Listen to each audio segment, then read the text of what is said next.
Bonjour à vous, Alexis et Marco. Madame, monsieur, bonjour. Feuilleton 2 pages de l'actualité nationale ce mardi. A commencer par le traditionnel dîner gala annuel de la Fondation Children of Africa de la première dame Dominique Ouattara. Le dîner gala aura lieu le 3 avril prochain.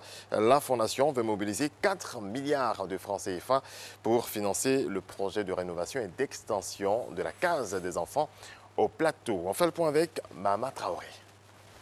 Dans la soirée du vendredi 3 avril prochain, le Palais des Congrès du Sofitel Hôtel Ivoire abritera le dîner gala annuel de la Fondation Children of Africa de la première dame Dominique Ouattara.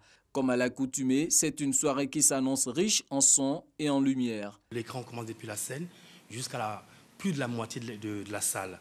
À l'intérieur, quand vous êtes dedans, vous êtes baigné par la lumière, vous êtes baigné par des images, vous faites partie intégrante du spectacle. Vous allez vivre réellement comme si la conception du spectacle tenait compte de votre présence. On attend à peu près 900 participants, donc qui viennent effectivement de la Côte d'Ivoire, de la sous-région et du monde entier. On aura une animation donc faite par des artistes internationaux. On aura une mise aux enchères de certains objets d'art qui va permettre effectivement de récolter des fonds. À chaque dîner de gala, la première dame Dominique Ouattara présente à ses illustres invités un projet humanitaire à financer. Cette année, il s'agit du projet de rénovation et d'extension de la case des enfants, le premier foyer d'accueil de la Fondation Children of Africa situé au plateau. Le défi sera de mobiliser 4 milliards de francs CFA auprès des donateurs présents à cette soirée, agrandir la case des enfants pour porter sa capacité d'accueil de 60 à 100 pensionnaires, nécessite 2,5 milliards de francs CFA. Les 1,5 milliard de francs CFA restants vont servir à financer les autres initiatives sociales portées par la Fondation Children of Africa. Depuis sa création, la Case des enfants a pris en charge plus d'1 millier d'enfants en détresse en leur offrant tous les soins nécessaires dans un foyer chaleureux prodigué par un personnel qualifié, soutenu par des religieuses. Les enfants de la case sont scolarisés et participent à des activités socio-culturelles et sportives. Ce foyer d'accueil existe depuis plus de 20 ans et nécessite d'être remis à neuf pour une prise en charge plus adaptée et pour le bien-être épanoui de nos enfants. Ce même vendredi 3 avril, la Fondation Children of Africa va inaugurer un groupe scolaire dans la commune d'Abobo, une autre réalisation de la Fondation dont les fonds ont été mobilisés lors du dîner gala de 2018. Tikenja, la star du reggae, appelle à la paix et à la cohésion avant les élections de 2020. L'artiste exhorte les populations à travers sa tournée dénommée « Élections sans bang-bang ».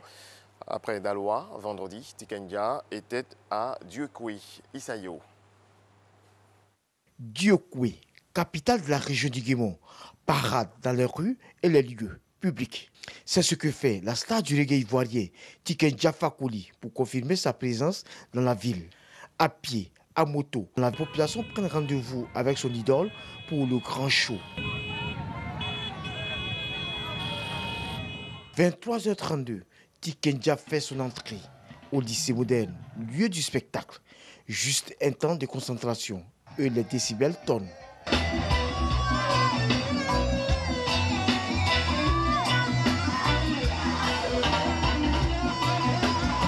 Sur scène, l'artiste engagé montre qu'il a encore de l'énergie malgré son concert de la veille à Daloa. Et ce, à la grande joie des spectateurs.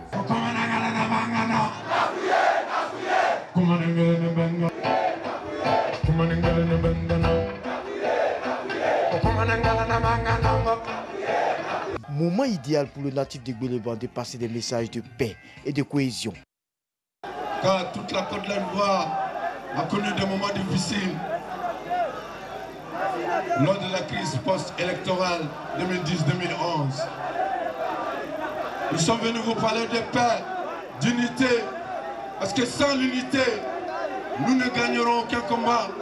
Car à chaque fois que nous allons avancer de 10 pas, nous allons reculer encore de 20 pas si nous ne maintenons pas la stabilité. Tikenja Fakoly, un éveilleur de conscience, demande aux jeunes de tourner le dos à la paresse et de travailler pour mériter leur place dans la société. Selon lui, la Côte d'Ivoire est belle. Pour cela, la jeunesse doit la préserver en refusant d'être des boucliers humains pour des hommes politiques. Le seul combat à mener, c'est celui du développement, conseille le règlement ivoirien.